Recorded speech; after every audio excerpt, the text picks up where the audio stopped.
Bismillahirrahmanirrahim. Hello again and again. Hello again and again. Hello les fanophiles. La membrane plasmique. La membrane plasmique, donc membrane plasmique neuronale, parce qu'on est en train de faire les cours concernant la physiologie, la physiologie. Donc, introduction, la membrane plasmique neuronale, c'est la limite, c'est la frontière, donc entre deux comportements, c'est l'intracellulaire et l'extracellulaire. Donc, c'est un véritable frontière qui ne laisse jamais passer tout le monde. Donc, c'est un membrane sélective qui laisse passer tel ou tel, mais elle ne laisse jamais de la vie, tout le monde passe. Donc, c'est un véritable frontière entre deux comportements extracellulaire et l'intracellulaire. Comme tous les membranes cellulaires, la fonction de membranes sont variées, donc tel que c'est un rôle de barrière de diffusion, donc c'est un rôle de transport parce qu'il y a des transporteurs. Lorsqu'on a une barrière, on a dans une frontière, on a des barrières, on a des barrages pour laisser passer. Donc on a certains barrages qui laissent passer telle ou telle molécule, ce qu'on appelle les canaux ioniques. Elle a un rôle de transmission d'informations dans le cadre de la signalisation, donc la signalisation extracellulaire, intracellulaire, donc dans le type de signalisation. La structure membrane plasmique neuronale.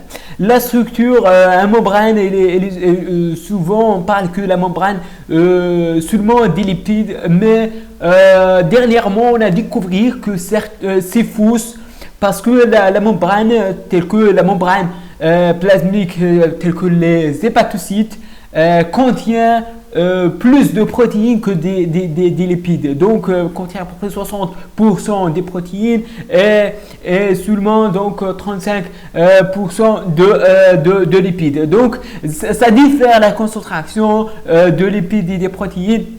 Mais comme je dis, c'est pas les protéines sont minoritaires, mais parfois on a une structure énorme de protéines.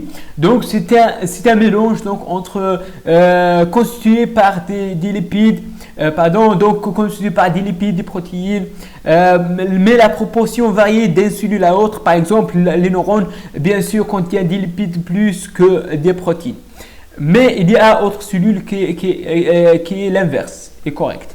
Donc les lipides sont amphiphiles. C'est quoi une amphiphile, les phanophiles? Donc phile, c'est quelque chose qui aime. Donc phile, c'est lorsqu'on aime quelque chose, on parle de phile. Lorsqu'on aime de l'eau, on parle de l'hydrophile. Lorsqu'on n'aime pas l'eau, on parle de hydrophobe. C'est quelque chose qui n'aime pas l'eau.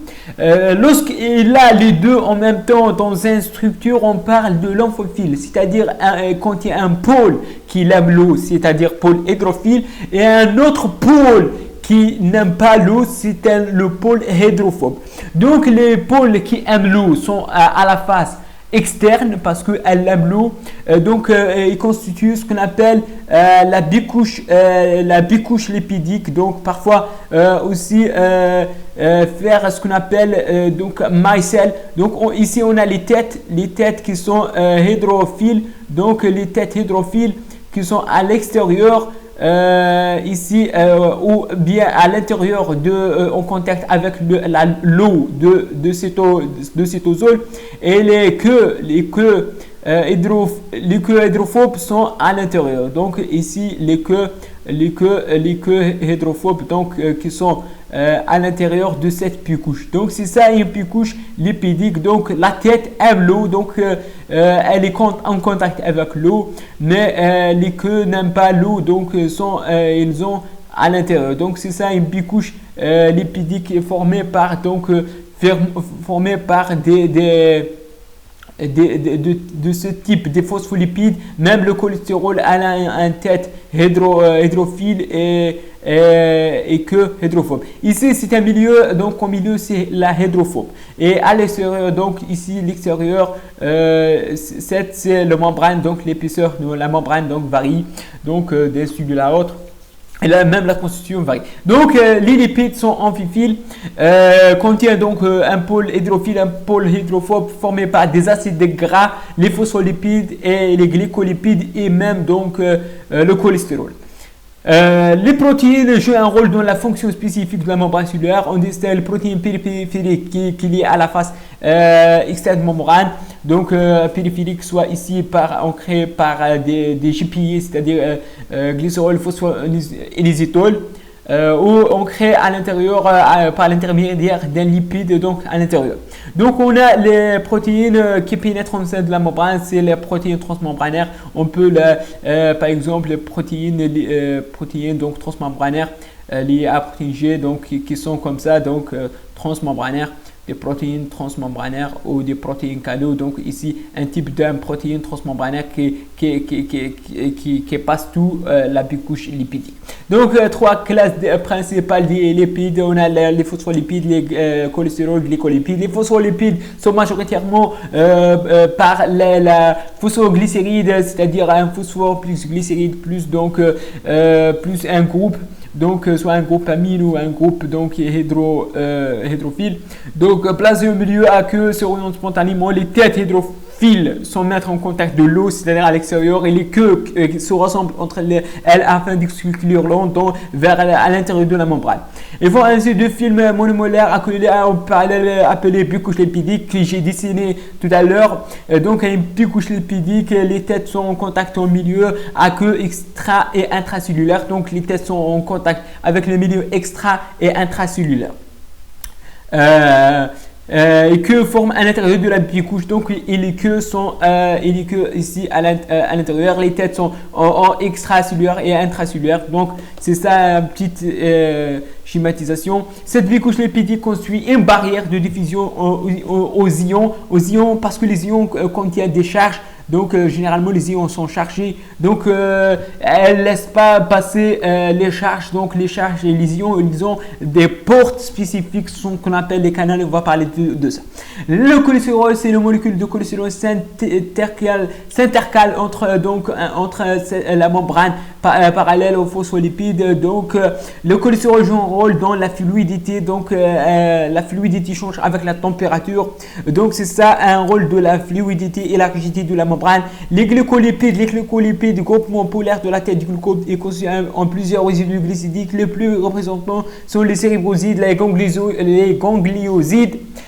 Ils sont localisés exclusivement à la feuille externe. C'est ça le plus important. Les glycolipides sont dans la feuille externe de la membrane, exclusivement dans la feuille externe. Elles jouent un rôle dans la signalisation extracellulaire et la communication entre les cellules, et la représentation du type d'achalé, etc.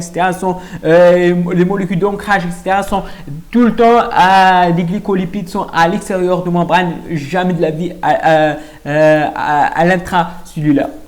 Les protéines membranaires, on a plusieurs protéines, donc elles assurent la fonction dynamique, perméabilité, la fonction de transport, la fonction enzymatique de la membrane.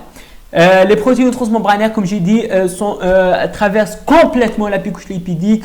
Leurs régions hydrophobes sont en contact avec les queues des lipides, c'est-à-dire à l'intérieur, et les régions hydrophiles sont à l'extérieur. Donc, tandis que les régions hydrophiles polaires se placent en contact milieu à queue, c'est-à-dire en intra et extracellulaire. Donc, les protéines extrinsèques, qu'on appelle les protéines périphériques. Donc les protéines extrinsèques et les protéines ancrées. Les protéines extrinsèques sont des protéines localisées en dehors de la bicouche lipidique, sont généralement en contact interagique avec de la membrane par des liaisons faibles de type hydrogène ou van der Waals. Souvent donc caractérisent des protéines transmembranaires ou des lipides. Ces interactions étant faibles, elles rompent facilement donc cette interaction de hydrogène et van der Waals rompu facilement par les variations des forces ioniques de pH. Les protéines ancrées dans les acides gras, on a des protéines ancrées à la périphérique par des glucophosphatidylionisitol. Donc on va parler de cette GPI dans les cours d'immuno parce que dans la polyurie nocturne, donc ce type de protéines donc avec le CD55 et CD59 donc sont impliqués dans la physiologie de polyurie nocturne. Donc ce sont des protéines périphériques ancrée deux types. Donc, soit elle est ancrée sur le glycérol phosphatidyle et on les autres appelés GPI. Ce GPI est seulement exclusivement en extracellulaire. Donc, c'est pour une phase extracellulaire. Donc, exclusivement extracellulaire de la membrane. Et les protéines qui sont ancrées par l'intermédiaire d'acides gras, tels que l'acide palmitique et l'acide méricytique, on va parler dans les cours de la biochimie de l'acide palmitique. Donc, ce sont protéines présentes à la phase seulement intracellulaire de la membrane. Si je vous dessiner donc ce type donc de protéines qui sont soit à l'extérieur, donc sont ancrées sur la GPI, donc GPI ici elle va ancrer donc un CD etc. dans la face extracellulaire, et la face interne sont ancrées sur la palmitique, acide palmitique. Donc les canaux ioniques, on a les canaux ioniques voltage sensible, sont responsables de la genèse de la propagation. Donc les canaux ioniques, on a plusieurs canaux ioniques voltage sensible, tels que les canaux Na qui sont trouvés au niveau de l'axone, et aussi on peut le trouver dans les épines dendritiques. Non, c'est pas donc presque ils sont absents presque dans le membrane dendritique, donc sont pas présents dans l'épine dendritique, mais ils sont présents dans le nœud de Renfier, les nœuds de Renfier et le segment initial de l'axone. Donc le segment initial de l'axone, on a ces canaux voltage dépendants, voltage sensible, et aussi au niveau de nœud de Renfier, entre les gaines de myéline. Il faut revenir au cours de neurones.